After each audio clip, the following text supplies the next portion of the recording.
everybody was able to join. Great, welcome. So let's get started. I think a few more people are going to trickle in during the course of this meeting, but I thank you all for carving out some time in your schedules to talk about the fourth year in VISTA, which is called the VISTA Horizons phase. We'll look at all the phases in a minute.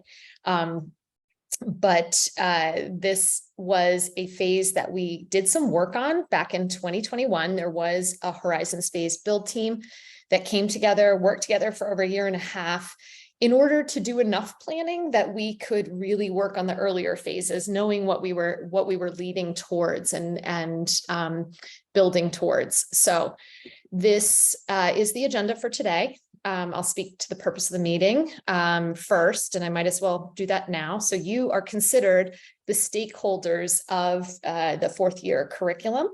And again, not everybody was able to attend, and we may have missed some people. So we will circulate this recording and these slides to make sure that we have all of our fourth year educators and fourth year and longitudinal content leaders included. But we want to reinitiate this work. So we are now more advanced. The discovery phase, both MS1s and MS2s will be in the VISTA curriculum. And then the third year curriculum goes forward in March of 2024. We are getting much closer, and now we need to do some of the detail level work that early build team, it was not appropriate for us to do it so far in advance. We are going to recruit as well for the build teams that will do the work of the VISTA renovation as well. That's the purpose of this meeting. The second agenda item, we're going to review the work that has been done to date in the prior phases. And towards the end of the meeting, we'll review what work has been done with our longitudinal curricula. And then, as I mentioned, we'll talk about what I see as the 4 build teams that will do this VISTA renovation work, the work that's been done in some of those subgroups already, and then who we think should be recruited, and provide opportunities for you to decide where you might want to get involved. This is our curriculum at a glance document that many of you have seen. It is publicly available on the OUME website and shows the discovery phase in green, the exploration phase, which are our core clerkships, in red. And then you can see, if you can see my cursor, that the Horizons phase starts in March. It's really the first week of April of 2025. And this phase, this Horizons phase, extends about 14 months. So it's a long phase. It is not as long as the discovery phase, which constitutes 18 months, but it is longer than the exploration phase. And we are gaining a little bit of time in the Horizons phase compared to our legacy link curriculum.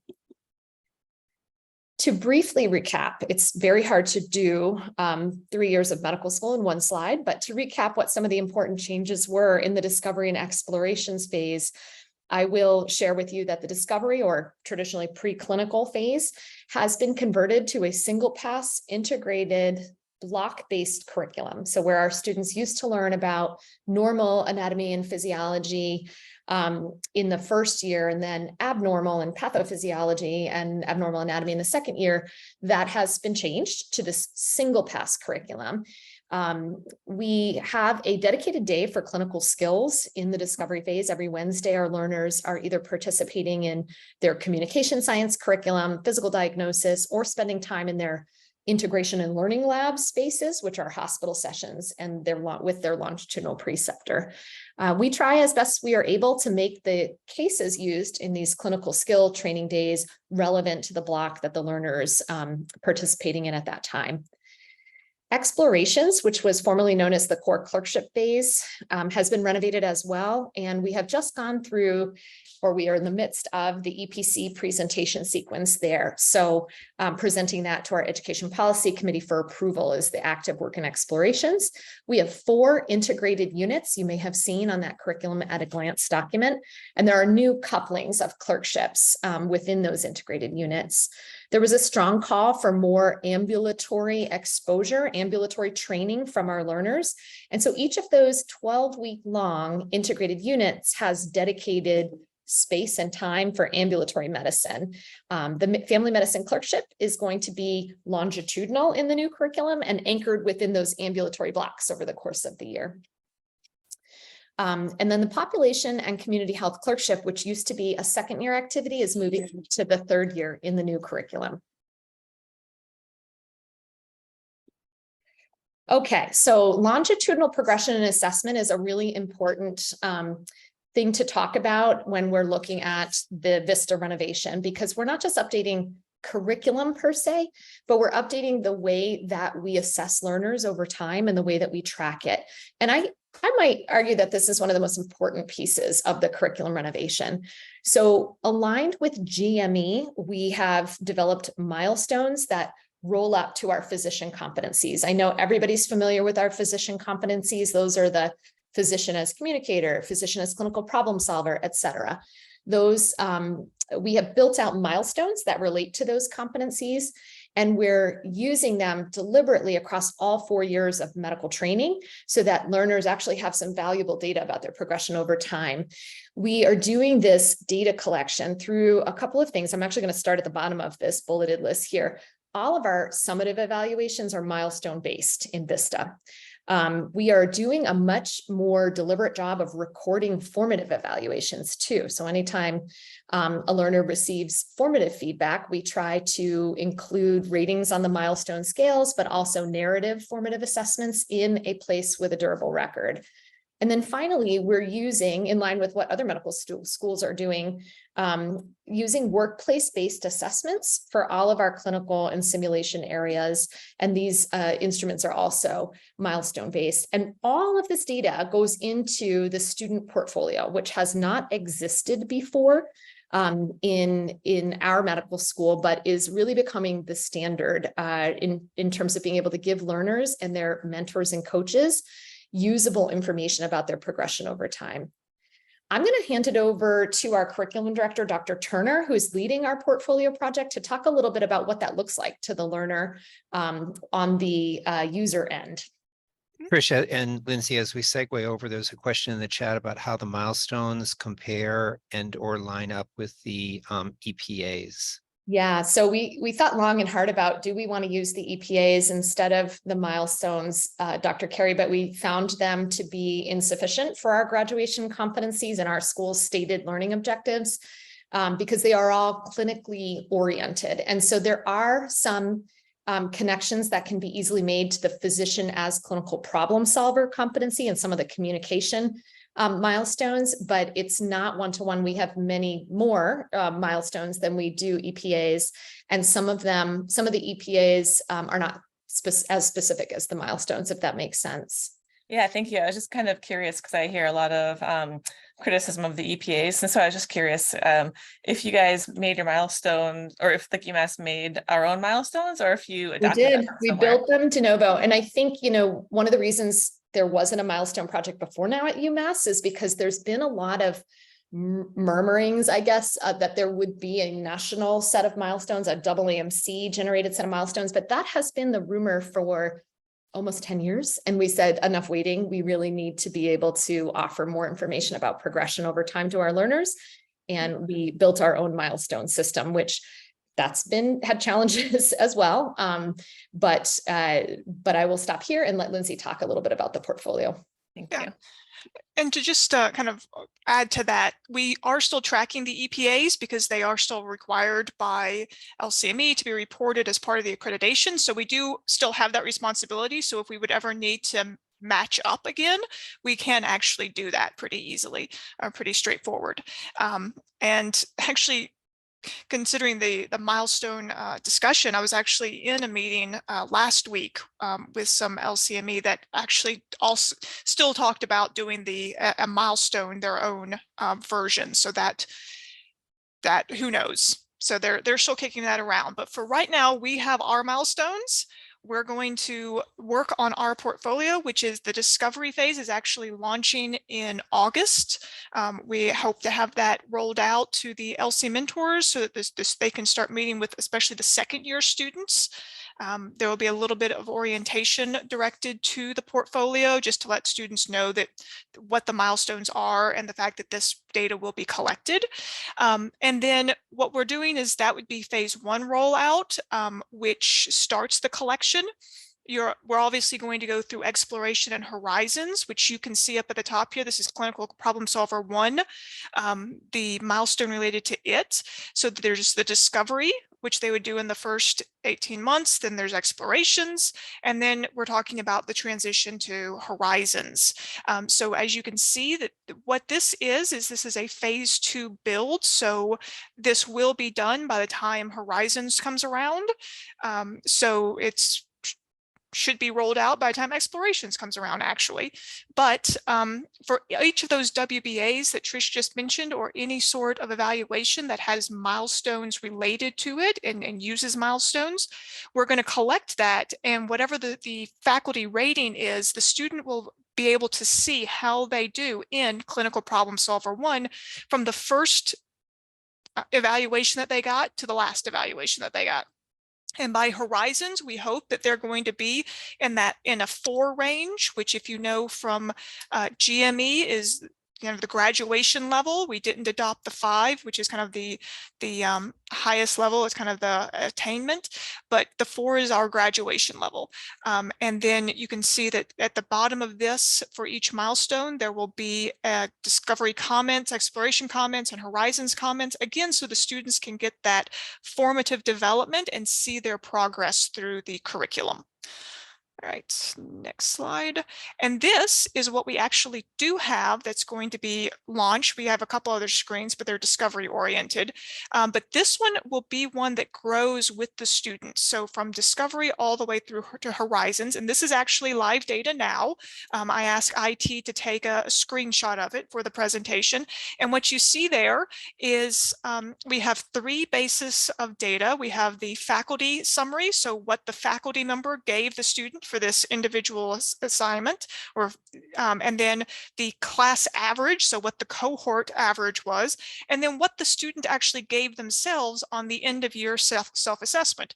And we picked this student because it was interesting that, of all of their the 4 communication, they actually gave themselves higher than what the faculty and their cohort received. So like for communication 4, which is talking about their ability to verbally communicate, the faculty actually gave them below the class average, and then the student actually gave themselves above the class average for that 4. So this is one of those things that I think we're really going to enjoy rolling out, and the mentors will be able to really have these discussions with the student. So yeah, that's coming in August, and it will be even more robust by the time it rolls to Horizons. Great. So I mentioned that we had a Horizons build team. Thank you, Lindsay. That was pulled together in 2021 that worked really hard for a year and a half trying to build out some of the scaffolding that you're going to see here, and that the work that our build teams now will pick up. We felt that it was important to think about how to better meet the needs of our graduates and the residency programs that they ultimately went to. We looked at our 1 year out PGY1 graduate surveys. We looked at our graduation surveys, and we looked at the program director surveys, all to inform how we built, or how we were planning to build this 4th year. We decided that we wanted to better utilize what is traditionally sort of an underutilized year educationally. And then down at the bottom, again, just a reminder that this curriculum as part of VISTA would go live in April 2025. But we do recognize that there's a lot of competing needs in 4th year. It's not all about new content delivery. Some of it is about professional identity formation and career planning. And so we wanted to strive to balance this increased educational rigor with autonomy and flexibility that students really do capitalize on in 4th year. We also spent some time reconciling the school's mission of creating well-rounded sort of generalist physicians while also better preparing students for their intended specialties. These were the design principles we came up with. We said we still wanted to have student-centered and tailored programming sort of at the helm as one of our true norths, but we looked at other schools' 4th year curriculum. One thing that UMass seemed to not have that other schools had done in a successful way was have some sort of ability for the class to come back together for curriculum, whether that was advanced skills, demonstration of advanced clinical skills, assessment of advanced clinical skills. or other type of content. We also wanted to ensure that our third pillar was well established in the fourth year. There's a lot of opportunities for physician leadership and interprofessional learning in the fourth year as examples of domains that we thought applied. We also felt like the fourth year was an opportunity for enhancement of self-care and wellness and talking about resilience in the face of moral injury. Some of the detail level of that conversation was that the clinical encounters our fourth year learners are experiencing really should be coupled with some formalized or standardized debriefing afterwards, particularly the challenging encounters. Advanced communication science, how do you communicate particularly complex things to patients, was something we wanted to happen in fourth year. And then we wanted to continue UMass's tradition of scholarly inquiry in the fourth year, and recognize that the pathways would have a whole month, sort of similar to the way Capstone has a month in our current or legacy curriculum. So this is what that working group came up with. That build team developed a 14-month schedule that looks like this, what you see from top to bottom, beginning that first week in, or second week in April, rather. I will note that right before this intercession A week, third year ends with a win week. It's the only win week that third year students get.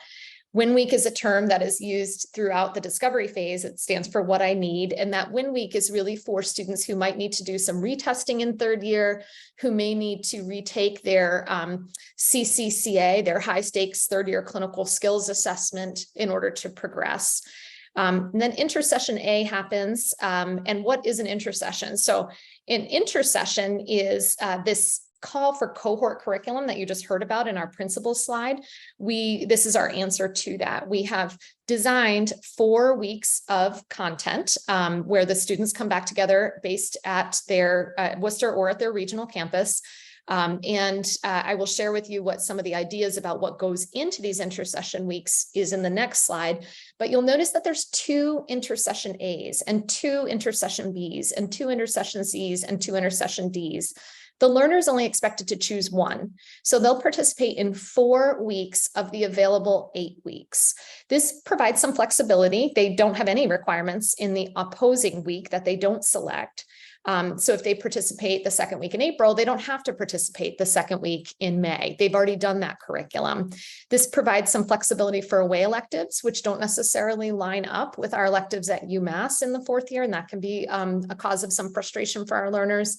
But build some both collective time and independent time into the fourth year. They will, of course, have the standard 2 weeks of winter break. We have planned for match week, and it has not quite been decided, but this may be where their pathways projects are presented. We do want to build on our successful transition to internship course with this transition to residency 2-week experience, more about that, because that's going to be one of our build teams as well. And I will move on. So that's the work that's been done to date. You're going to hear a little bit more about detail level work that has been done as we talk through the build teams, but we're really going to pivot to build team recruitment and establishment part of this meeting. And please do stop me if there are questions. I want to make sure there's ample opportunity for people to ask, particularly as you consider where you might belong in this curriculum renovation project. So these are the 4 build teams that I see the need for, but this is open for discussion. If some of these should be combined or further split, that's absolutely on the table as well. So intercessions build team to build out those 4 weeks of curriculum we've talked about. The clinical problem solver rotations, more about what exactly that is, the acting internship build team, and then a transition to residency build team. So this is very much a draft document, but in planning out those 4 intercession weeks, we propose that perhaps they should have a theme related to our longitudinal focus topics, which you'll hear more about the longitudinal focus topics at the end of this presentation, but they're bolded on the left-hand side here: health system science, societal forces of health and disease, patient and provider wellness, which is not an LFT anymore, but we still think is important enough to dedicate a week to in the intercessions, and then this health equity, diversity, and inclusion theme. Within these weeks, we believe there should be time protected for things like the longitudinal opioid modules that our learners complete, some of our interstitial content, perhaps some combined interprofessional learning with GSBS around Journal Club. We think there could be some required teaching curriculum for all learners, not just those that participate in teaching electives.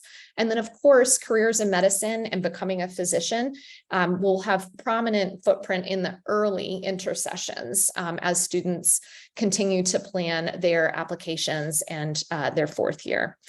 There is a proposal, and I think it's a good one that's on the table, to move this wellness week that is currently in intersession C back up to intersession A. We just got our third year end of year student feedback, and consistently year to year, students find third year really draining. It's hard. It's a lot of work, long hours, a lot of testing, a lot of assessment. It's a very rigorous year. And so revisiting the idea of resilience and wellness might be appropriate at that time. And so we can talk more about the intersessions as that work gets up and running, but I will share that I think the composition of this team should probably include student affairs personnel, the longitudinal focus topic leadership, our interstitial course leaders, because there's so much overlap between the LFT themes and the interstitial course content. And if this is where we're going to be demonstrating and practicing advanced skills related to those topics, it would be great to have them on board, potentially GSBS, some of our longitudinal curriculum committee members or leaders, and then our advanced communication experts like Dr. Reedy or her palliative care educators as well. Trish, I don't know if you saw Ann Garrison had a question in the chat about graduation requirements and whether those have been determined. So the only thing that we're going to talk about for graduation requirements today, so the acting internships will still be a requirement. A clinical problem solver rotation will be a requirement. That's next up if you want to stay tuned in for that, Anne. And then the only change about electives is that and the intersessions would be requirement.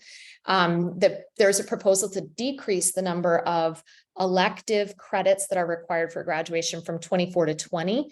And that is because the intersessions, which will become required content, would provide for. And so this way we're not losing a lot of flexibility there, but more to come there, and still everything's in draft form. Nothing's been APC approved. So up for discussion.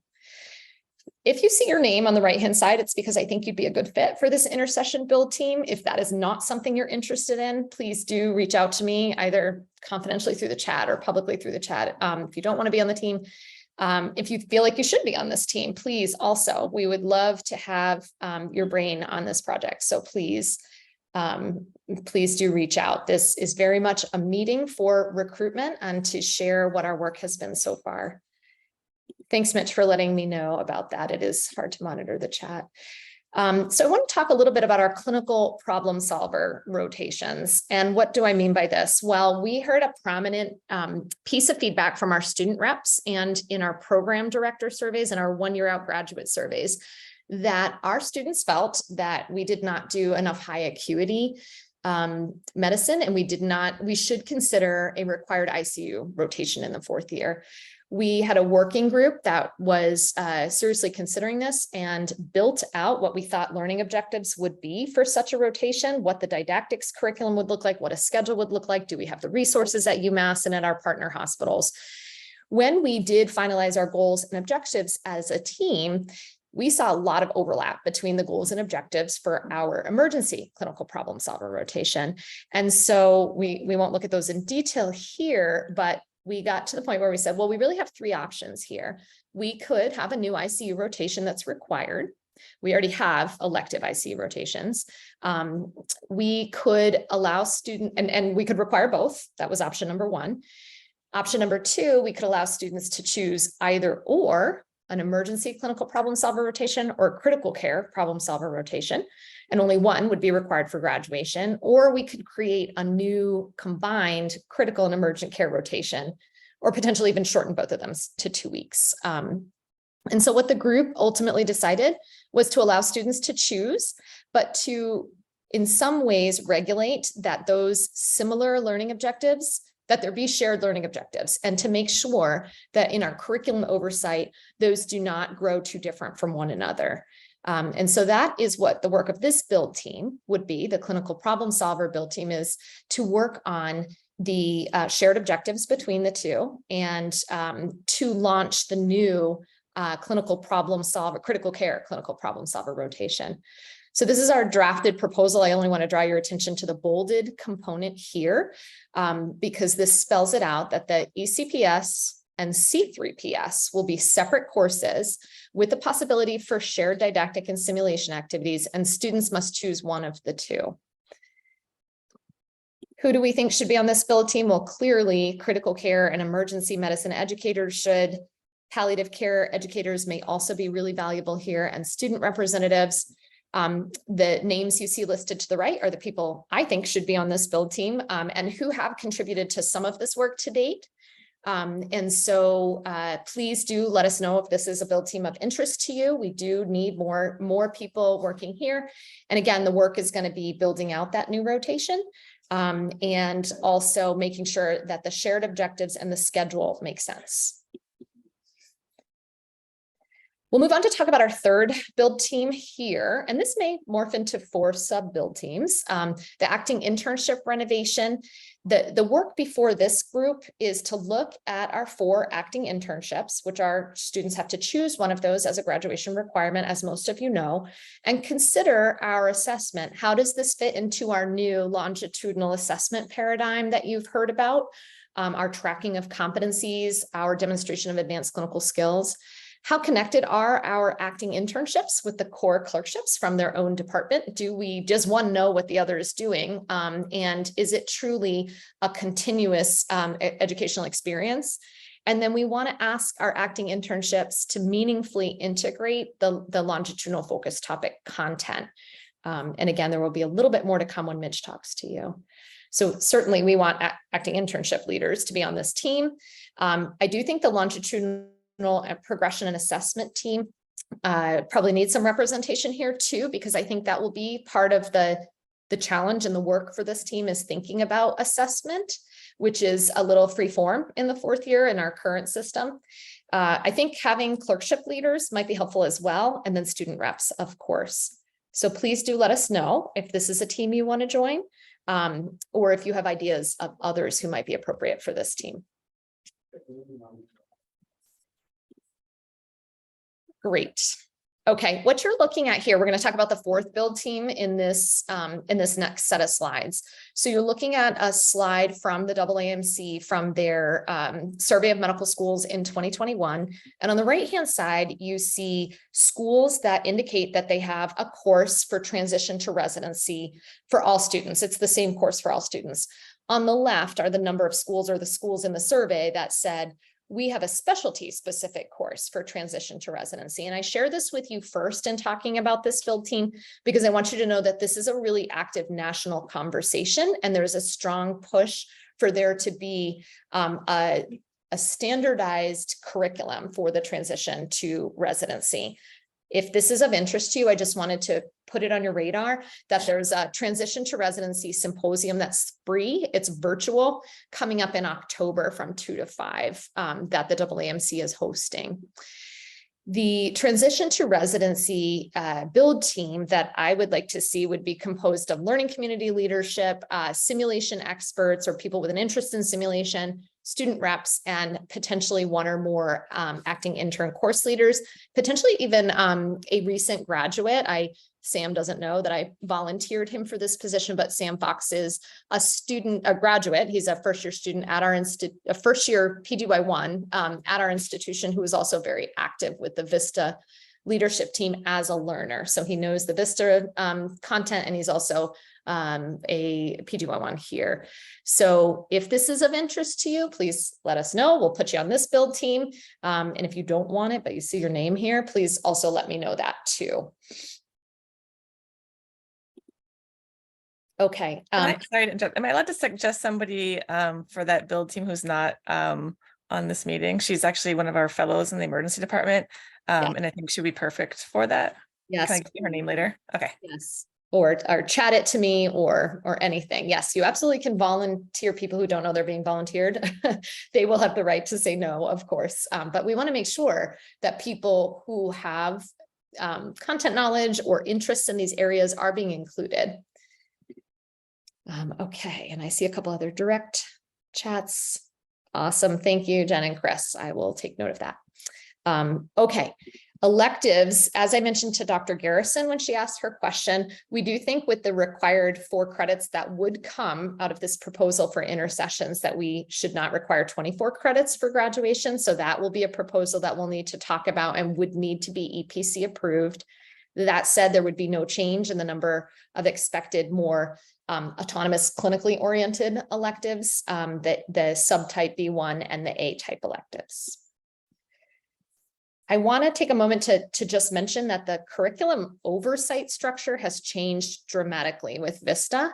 So we have continued to have phase-based curriculum committees, and you see all the way over here on the left, the Discovery Curriculum Committee, Exploration Curriculum Committee, and there will be a Horizons Curriculum Committee. There will no longer be an ASCC, it will become the Horizons Curriculum Committee.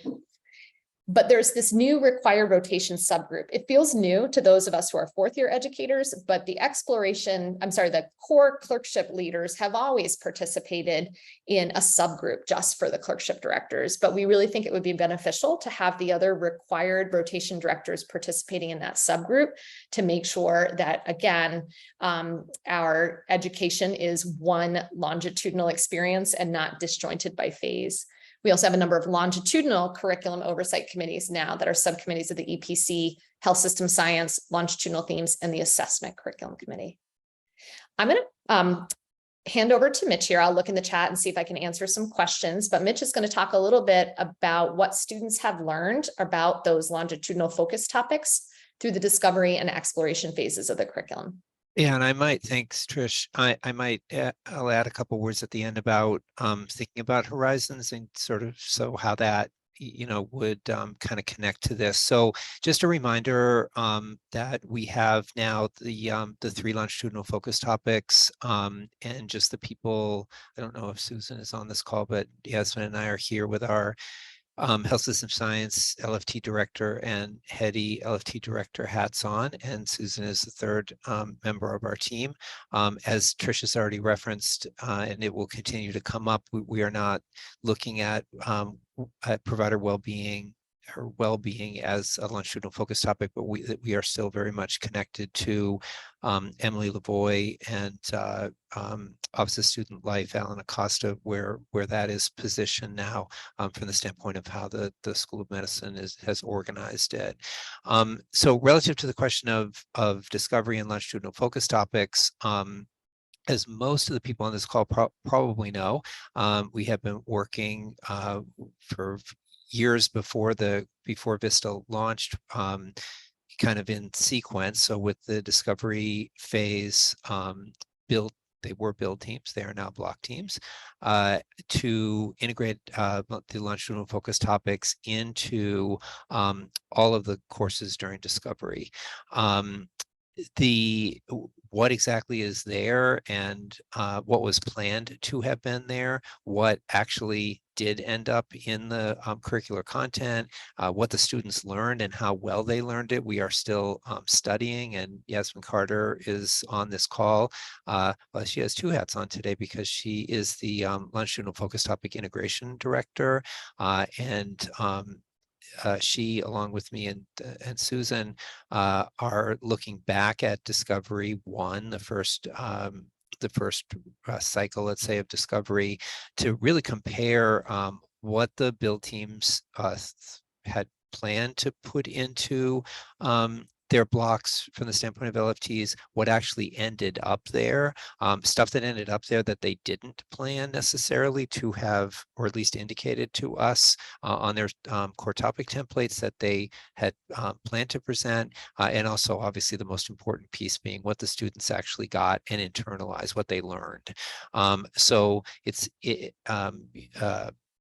Lindsay Turner is also here on this call and has spoken, and so part of our collaboration, the LFT team with Lindsay, is also helping to map where this LFT signal ended up in discovery and where we want to be seeing it as the subsequent cycles of discovery happen. As far as exploration goes, we are working with all of the clerkship build teams. Each clerkship build team has a longitudinal focus topic coach, which is either me, Yasmin, or Susan. And we are in communication with the leadership and to some degree when we're meeting with them, with the rank and file members of the clerkship build teams. Again, there are core topic templates. There is the building of the LFT components of the clerkship that we are working to try to optimize. Like with discovery, I don't think we won't know exactly what goes in, what gets taught, what was planned versus what actually happened, and what the students learned until we see it, till we see at least a cycle and probably subsequent cycles happen.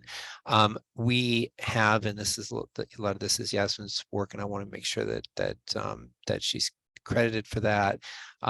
We have a longitudinal focus topic core domain reference document that lists all of the core domains for each of the longitudinal focus topics, and not only just lists them, but also gives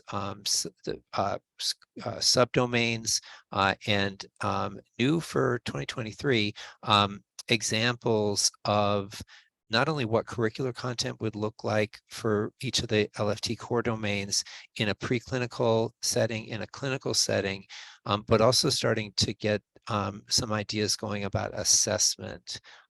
In exploration, 10% of a clerkship grade is assessment of what the students learn relative to longitudinal focus topics.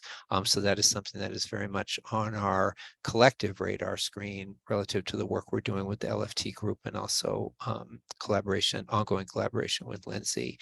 Yasmin has put together this wonderful case builder, which connects in many different ways to longitudinal focus topic content, but really the bottom line is building cases that are about whole people and not just about what I call broken bodies, or I think Yasmin says walking illnesses or something. I don't know. What do you say, Yasmin? Walking something. Walking pathologies. Walking pathologies, yes. So that we don't want that. We want people. We want to talk to students and teach students about people.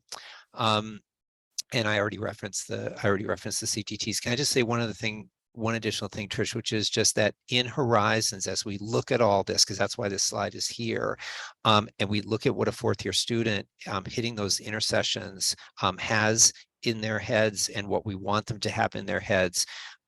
Core domains, I'm gonna say something about HSS specifically, like patient safety, core domains like value-based practice, evidence-based practice, interprofessional care, and systems thinking. I feel that this is the time to be teaching, to be really fortifying student understanding, because they will be there and experiencing that and working with those core domains as soon as they hit residency. So I'll leave it at that. Thank you. Can I ask a quick question? I don't know that it's really the scope of this meeting, so you can tell me the answer another time, but I was thinking about it when Lindsay was talking, and then when Mitch just mentioned assessment. In terms of assessment, are we still going to be using the same like high honors, like pass, like scale system that we're using now? And how do the milestones actually, or will they be integrated into students' grades? And I asked this for a couple of reasons. And one, I think like we all know how subjective giving grades to students can be, and that there are a lot of different factors that come into play, and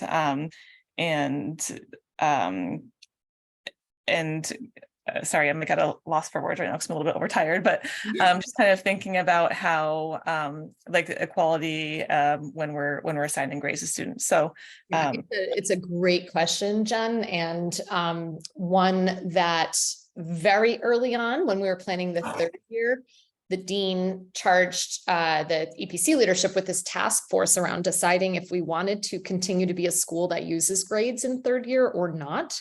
And so Aaron McMaster and I met with a few schools that had recently undergone that change or undergone that change years before, and what that experience was like for the learners. We pulled together that task force, really thought long and hard about doing away with grades in third year. I know we're not talking about third year here, we're talking about fourth year, but there was not strong institutional support for that from our stakeholders at UMass. So ultimately that task force decided that we would not do away with grades. And so you're right, we have two parallel processes going on, right? The assignment of grades and this competency assessment and monitoring of clinical skills progress.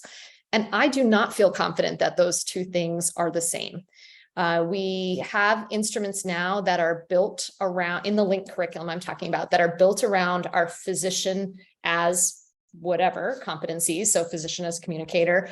But most of the time, how people score on that assessment is translated to a number to give the students a grade.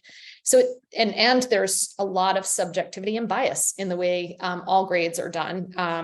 And that's not just unique to UMass. And so we still have a couple of parallel processes here. There still will need to be numeric grades. We have not proposed a change as part of VISTA in the clinical grading scheme, and that 4-tier grading system will continue.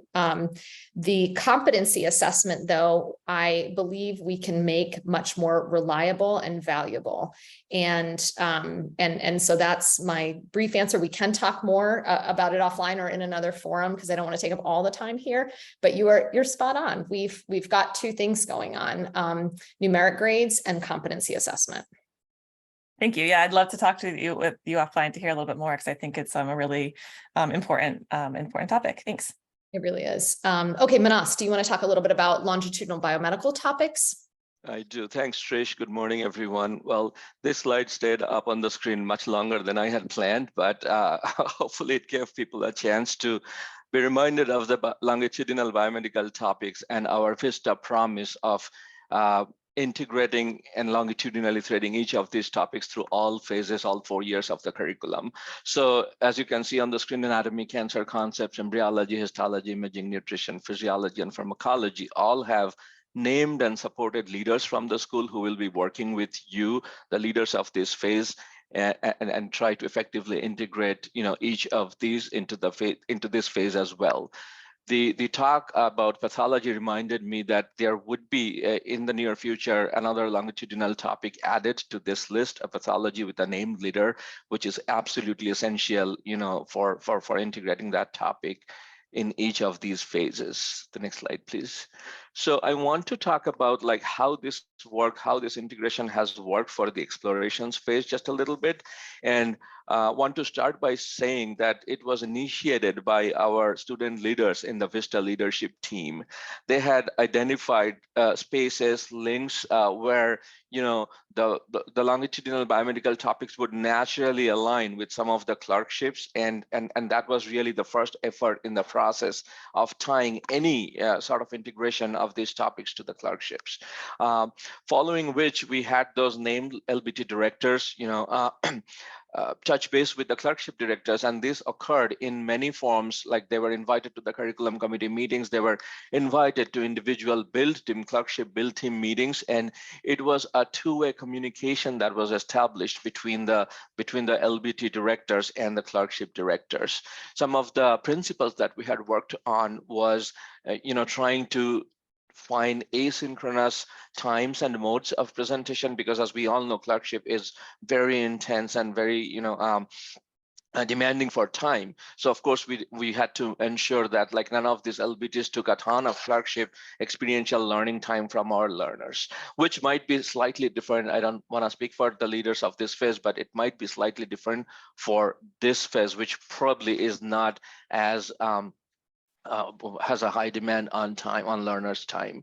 So I just want to, I'll be honest with you, I have very little idea, other than being the director of the advanced anatomy projects, when fourth year students choose this elective to better prepare for their intended residency program. I do not have a ton of experience or idea about how or where these longitudinal topics could be, inserted in or integrated into your curriculum, but we want to find this out together. So it's like it will be again a two-way communication we want to establish between the longitudinal biomedical directors and the leaders of this phase to identify, the scope of integration. So just like to bring into everyone's radar, these are the topics. We have the named leaders, and we will work with you to find the scope of this work of integration.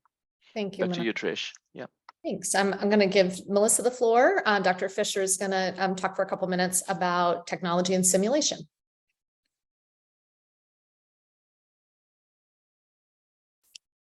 Possibly.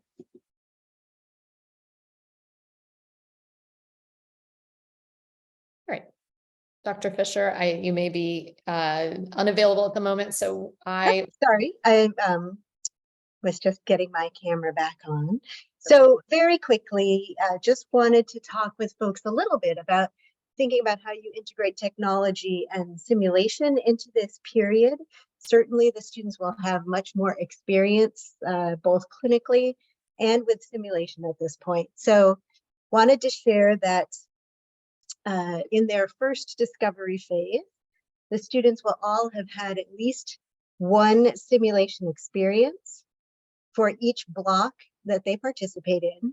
And those range from things like escape rooms to simulated tumor boards to procedures with task trainers or even clinical problem solving.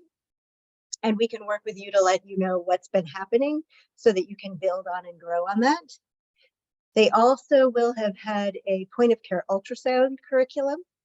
And part of the goal of moving forward with that would be to help them integrate that point of care ultrasound skill into more advanced clinical problem solving or even potentially procedural skills.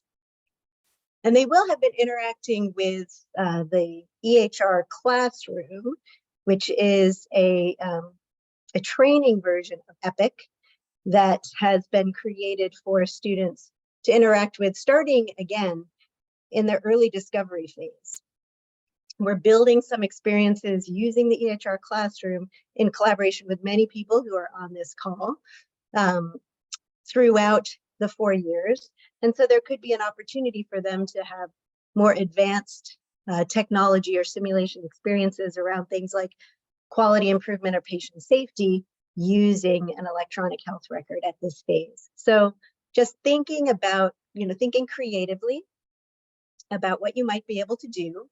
We are having discussions right now with many different groups from the Graduate School of Nursing, residency programs, and the School of Medicine about virtual anatomy and virtual imaging technologies also, and how those might be brought forward.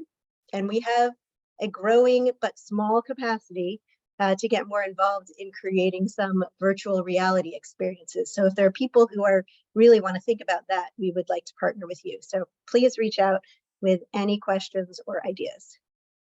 Thank you, Dr. Fisher.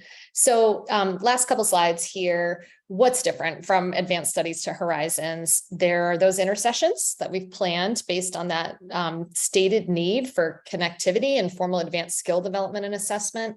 We have the changes to ECPS in that we have another rotation that has some shared learning objectives called the critical care clinical problem solver, and students will now have a choice between those two. Integration of LFT and LBT topics will be necessary in our required rotations in line with our VISTA mission and principles. We have a specialty specific skill oriented transition to residency that we are trying to grow out of our current TTI curriculum and stand up for VISTA as well. We do have different processes for curriculum oversight and management in order to make sure we're deliberate about connecting the educational experiences to the phase that the learners are just coming through, as well as our assessment modalities becoming more longitudinal and connected to the rest of the experience as well. And so our timeline, we're hoping to get these build teams formed and have initial meetings and identify leaders by the end of September. So through the end of the summer, that will be for sort of the first step. We will then talk about how to do content mapping so that we can track what we're teaching our learners and what we plan to teach them really through the end of the year. Over the same timeline leading up to February, we're hoping that those build teams will start to work with those named leaders for biomedical topics, focus topics, and simulation leaders. We need to present this new curriculum to the EPC for approval, and that's targeted for the spring of this coming year, 2024. And then in the background, there's also budget prep and leadership recruitment for some of these new positions that will need to occur over that timeframe as well. So we'll circulate this presentation to all of the advanced studies stakeholders. We will get everyone who's in attendance and then everyone who's named on a build team onto our Vista monthly newsletter. So if people feel like they know what's going on with the Vista overarching project. Please let me know if you haven't. I did get a lot of private chats, but let me know if you haven't, where you might want to be involved, or if you have a good idea for somebody who might want to be involved or lead one of these subgroups. And then we'll start to arrange initial build team meetings, identify a spokesperson, and please be aware that we have monthly town halls as part of this big curriculum renovation project. They are going to shift into an area that you guys care a lot more about now. So now that we're looking towards the end of UME, I think there are a lot of people here who will find the content of those town halls more relevant to you. So if you are subscribing to the newsletter, you'll also be getting notifications about the town hall. So we'll make sure that all your names are on that. And I will stop. We have a few minutes for questions if people are able to stick around and ask questions or want to hear more about one particular part of this presentation.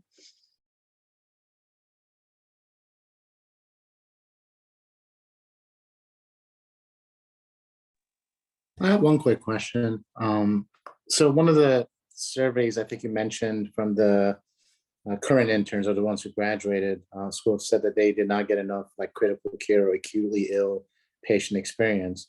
So do you think that still having the option of just picking 1 month of either ICU or ECPS is going to address that, or should it be expanded to 2 months? And I know this has been discussed. I'm just kind of curious how we're addressing their concern. Yeah, for the group of people that might still choose ECPS. Now, ECPS does do some high acuity care content, and our plan is that the overlapping objectives will continue to include that.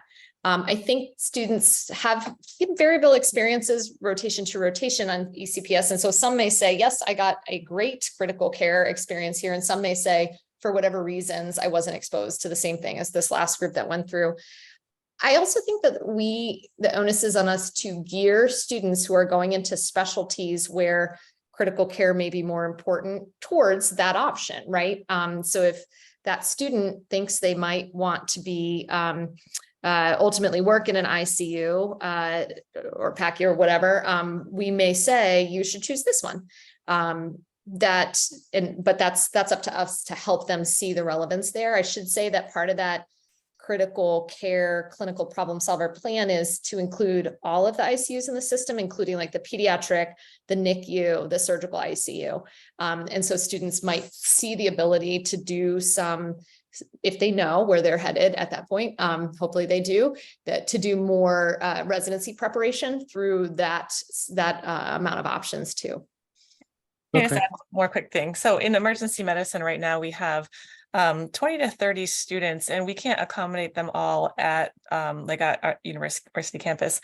So we send students to a lot of auxiliary sites. So we send them to Milford, Harrington, Clinton, and a lot of those sites you have much lower acuity.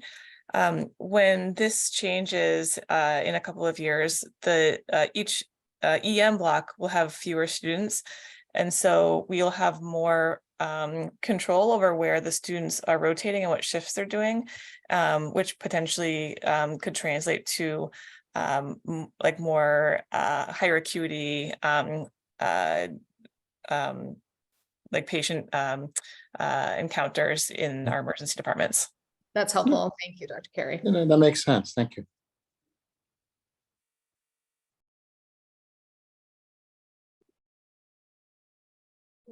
Other questions or thoughts?